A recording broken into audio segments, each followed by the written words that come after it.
Hello, welcome to day 6 of Behind the Writing of Realms of Aura 2. Today I'm just kind of going to be talking about your writing space. Not like what you do, I think actually with the actual writing itself, but setting yourself up in a space that you enjoy writing in. Some people may find coffee shop, some people find extreme isolation, that kind of be me. And a bunch of little things, scents, sounds, music, as you generally hear in most of these videos.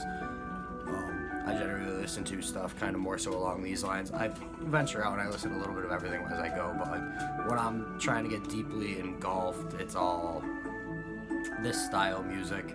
I kind of just type in fantasy reading lists or something like that on Spotify or whatever and see what I can come up with.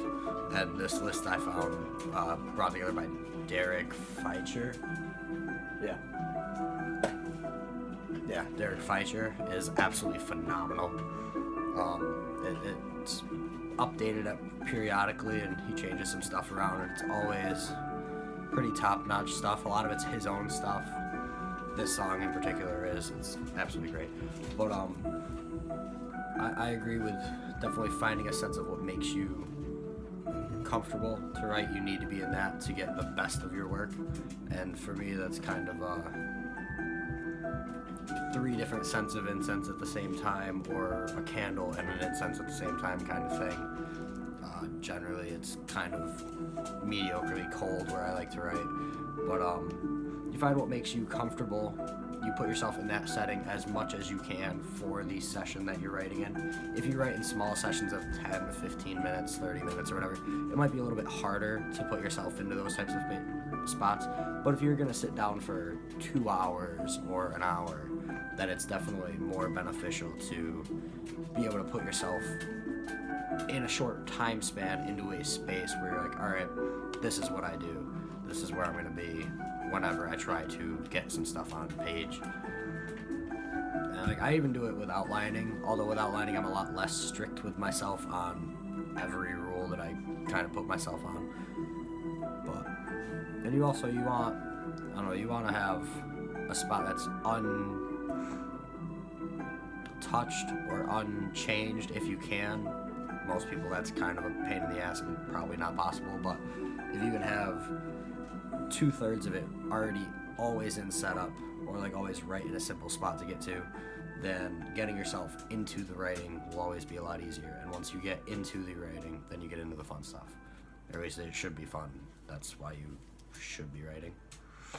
I mean, that, at least I would assume so. Another topic is kind of a smaller one I'm going to add to this video is, and because I'm kind of learning by my own set of doing things, you do have to branch out a lot to understand where you are on the scales.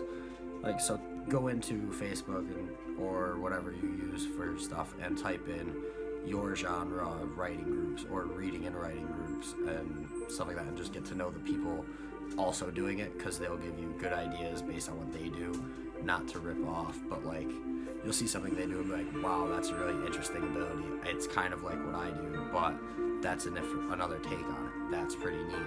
And like you'll get thinking about all the different things you see, and you'll be able to see like a world that you all kind of built by talking to each other, and you'll see what you get out of it. They get what they get out of it, and you see what they make, and it's really great for everybody involved. And it's just good to hear perspective in a timely fashion by somebody who's in, I don't want to say in the same realm, one, because that's punny, and 2, just because realm isn't quite the right term here, but like in the same boat as you as far as genre goes. You're going to be trying to both do mysteries or crime or whatever. You're all trying to do that, so you all can, where you're stuck, they've possibly been stuck, or they've already broken through that hole and they've moved past it. So it's a lot about finding where, it's another thing about sense of like where you are. You put yourself in that place in the community, and they can help you where you need help, and you can help where you can help. And you always, I don't know, it's always been a good thing to be involved with people doing what you do. So it's another good branch, and that's a good way to find places to go. I found multiple groups between Facebook and through podcasts and everything, and I have found a great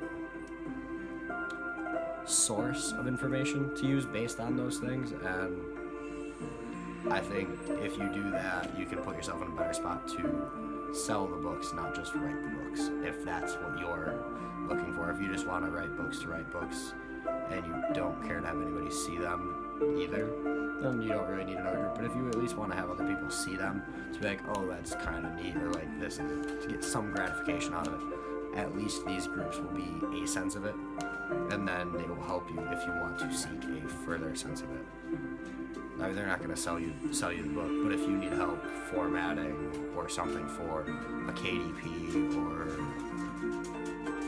draft to digital or any of those, then you can be like, hey, I have a question with that. Someone will help you. But that's it for today, and now we are coming out of football days, so now it's back to hard grind days where we'll try to beat that 11.3 thousand words in a day mark that I hit a few days ago. So we'll see how that goes. So far, word sprints have been huge, but that is a topic I will touch on possibly tomorrow, definitely over the course of this, because they are huge right now for me.